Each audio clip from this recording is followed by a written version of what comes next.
Okay, guys, let's go ahead and find ourselves coming back here.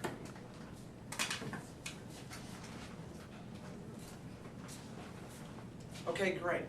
All right, great. What did you guys talk about? Sean, what did you guys talk about? What are some of the prior schema that you guys talked about? Okay, that some of the lessons that maybe you've learned through that.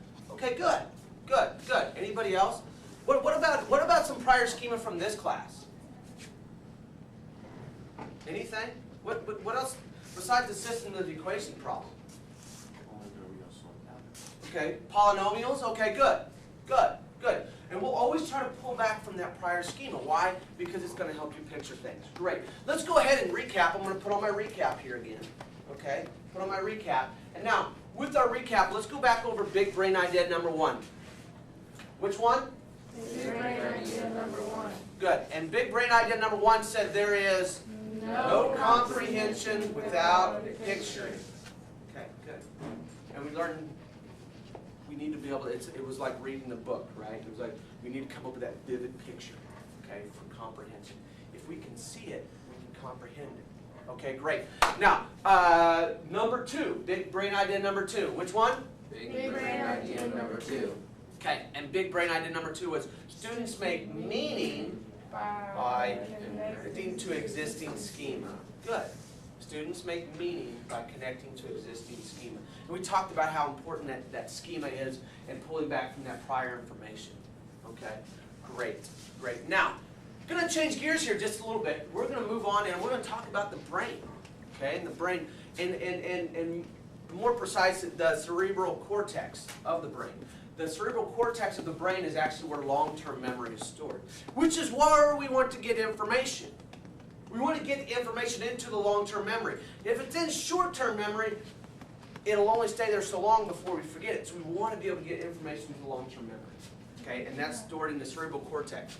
Now, so what this doctor at Cal Berkeley in California, what she did some experiments with lab rats. And what she did is this. She took these 1 rats and she put them in a very controlled environment. Now, what does a controlled environment look and smell like for rats? Okay, that would mean that every rat would be in its own cage.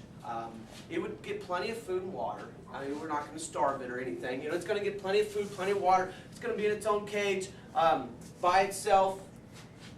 That's a very controlled environment. Then she took these other rats and she put them into an enriched environment. Now, what's an enriched environment for lab rats?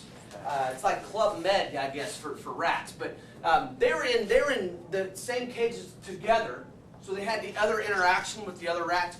They had plenty of food, plenty of water. They got toys in there, and they would change out the toys. They would change out the food. Maybe there was a maze, you know, and they would change the maze. And so there was constantly different things that those lab rats could do.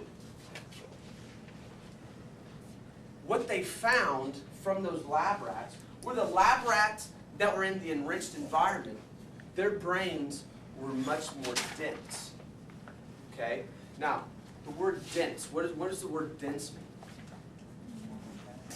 More compact, more full, right? It was much more. The opposite of dense is shallow. So if that helps you out, be the opposite of being shallow. So much more compact. Okay, so it's very dense. Okay, now, so what we have to understand is this. With those lab rats, the more dense the brain, the more connections are being made. That's why in the enriched environment, there were a lot more connections being made. Okay, so this is what I want you guys to, because I want you guys to picture this. I want you guys to see this. In the controlled group, all right, with your table partner, what I'd like for you to do, and I'll go here in the middle and I'll use Jared. I want you to touch your index fingers together, okay, with your table partner. Now, what we are doing right now, we are having the connections that are being made with the control group of the lab rats. Now, we have 10 fingers, but how many connections are being made? 1. Not very dense, is it? Now, Go ahead and break your connections. Now, with your table partner, now we're going to make the same connections that were made with the lab rats in the enriched environment. Go ahead and put up both hands and touch all 10 fingers. Okay. Now, how much more connections are there? More. A lot more. A lot more. And that's why, go ahead and break your connections again. There's so many more connections being made in the enriched group as in just the control group. Okay? Now, they did this same experiment with humans.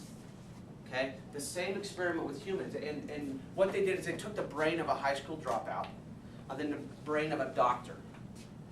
Okay? And they looked at it and they found the same thing. The brain of the doctor was much more dense because he had all of that other schema in there.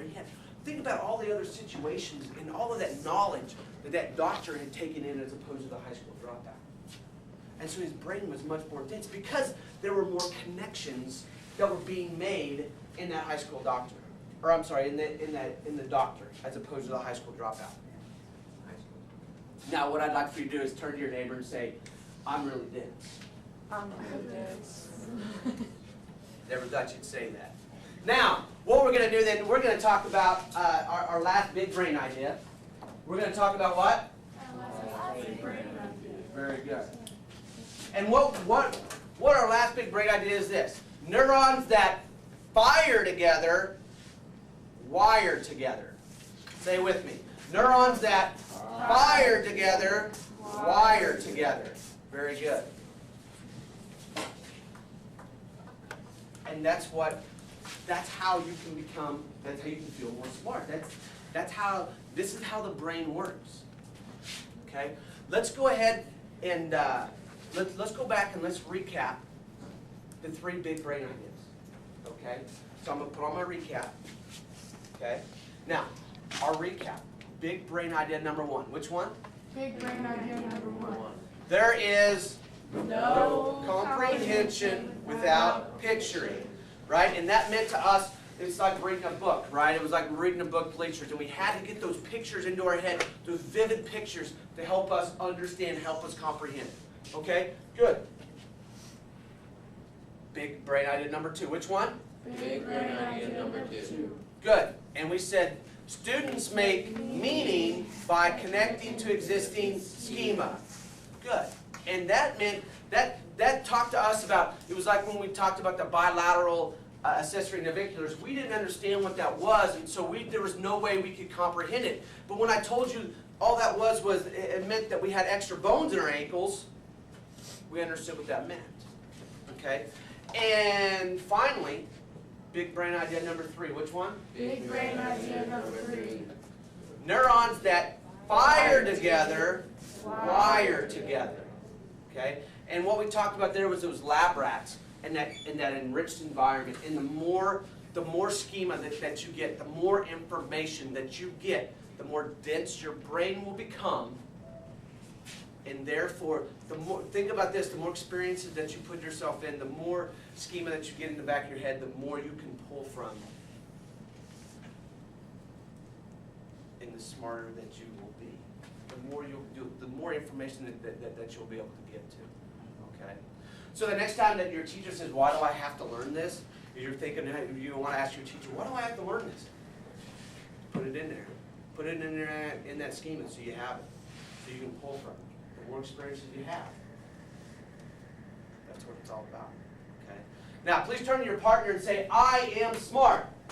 I am smart. Okay. Thank you guys very much.